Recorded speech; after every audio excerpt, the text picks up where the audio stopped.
Bench पर बैठे नाम चिंतन करते हुए समुद्र की तरफ देख रहे थे तो अचानक देखा कि बेंच के समीप एक पारसी सज्जन खड़े हुए हैं। सफेद पोशाक, सफेद पाग बांधे हुए ऐसे खड़े हैं। बहुत देर तक भाई जी उनकी तरफ देखते, फिर नाम जप करते, फिर देखते और वो खड़े ही रहे। भाई जी ने सभ्यतावश कहा, साहब बैठ जाइए। अब वो बोले डरिएगा नहीं। भाई जी ने कहा, मैं क्यों डरूंगा? बोले नहीं, मैं कोई आदमी नहीं हूं, मैं प्रेत हूं। एक बार भाई जी को पसीना आ गया, जैसे कोई एकदम बोलेला कि तो एकदम। उसने पहले कहा कि आप डरिएगा नहीं, मैं प्रेत हूं। सुनते ही भाई जी के पसीना आ गया। मतलब एकदम अचानक किसी को भी ऐसा हो जाएगा। उन्होंने कहा, डरिएगा नहीं, मैं उन प्रेतों में नहीं हूं जो किसी का अनिष्ट कर सकूं। मेरी हिम्मत नहीं थी कि मैं आपसे बात कर सकता यदि आप ना बोलते। ध्यान दीजिए, एक प्रेत योनि भी है 84 लाख योनियों में, जिनका शास्त्र विरुद्ध आचरण बनता है, धर्म विरुद्ध आचरण बनता है, जो अधोगति को प्राप्त होते हैं। जैसे धुंधकारी के विषय में आया है कि वो प्रेत योनि को प्राप्त हुए थे, भागवत में बहुत से ऐसी गलतियां हैं जो हो जाने के कारण फिर हमें प्रेत योनि मिलती है। बड़ी भयानक कष्टप्रद स्थिति होती है। उसमें बड़े अच्छे भी प्रेत होते हैं, बहुत बुरे भी, बहुत ही भयंकर कोटि के भी होते हैं। और ये स्वयं सृष्टि में कुछ खा पी नहीं सकते। नदियां बह रही लेकिन प्यासे तड़पेंगे, एक बूंद पानी नहीं पी सकते। ये जब पिएंगे जब कभी तुम्हारे ऊपर सवार हो जाएंगे, तभी आहार विहार कर सकते, अन्यथा नहीं। ऐसे तड़पते रहते, चिल्लाते रहते हैं। जब कोई अपवित्र और कर्महीन पुरुष फंस जाता है तब ये उनके ऊपर सवार हो जाते हैं, उनका खून पीते हैं, उनके द्वारा जो जल भोजन आदि पाया जाता है उसको वो ग्रहण करते हैं। जो भगवान नाम जप करता है उसको स्पर्श भी नहीं कर सकते, बात भी उससे नहीं कर सकते। विश्वास करना, जो भगवान नाम जप करते रहते हैं, ये प्रेत योनि की ताकत नहीं कि उसका स्पर्श कर सके। अपना कल्याण करने के लिए बड़े संतों के जीवन में आते हैं। देखा गया पूज्यपाद सिउड़िया बाबा जी के भी जीवन में पाया गया कि एक बार वो वृक्ष के नीचे बैठे हुए थे तो देखा एक प्रेत वृक्ष को हिला रहा है।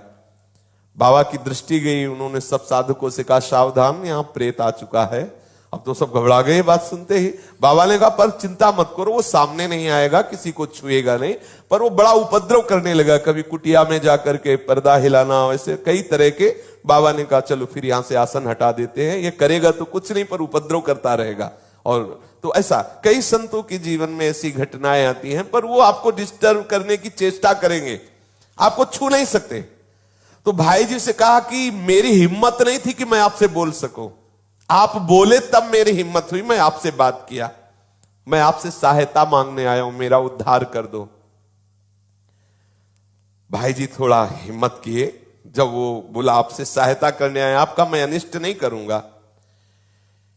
मुझ में ऐसी ताकत नहीं है कि मैं यहां किसी से भी बोल सकूं।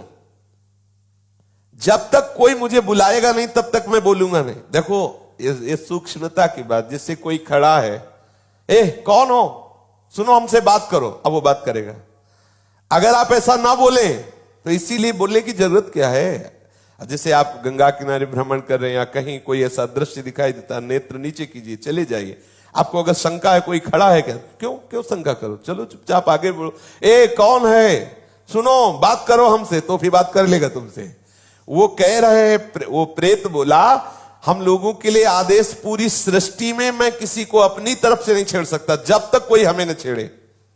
अच्छा, जैसे उनकी वृत्ति मलिन होती है, तो जब तक आप अपवित्र नहीं हो, जैसे जूठे मुंह हैं, ऐसे ही सब अपवित्र हैं, गंदे आचरणों का चिंतन कर रहे हैं, उनको प्रवेश होने की गुंजाइश है। कोई न कोई ऐसी घटना करेंगे जिससे आप उनसे आकर्षित हो, वस्त्र के द्वारा या किसी आसन के द्वारा।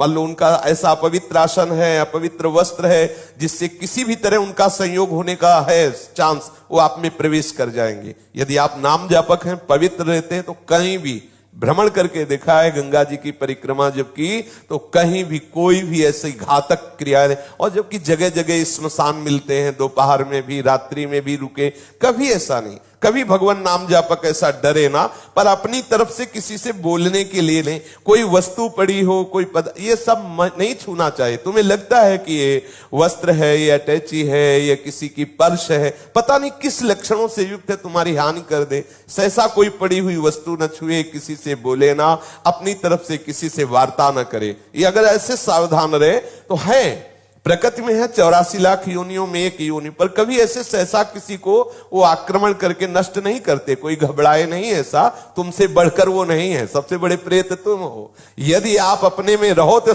लाखों प्रेत आपके अधीन हो जाए। आप समझो, जहां यमपुरी की चर्चा आती है तो उन्हें प्रेतराज कहते हैं, यमराज जी को, और समस्त जीवों को प्रेत कहते हैं। भूत सर्वभूत हिते रतसा, भूत ही तो है।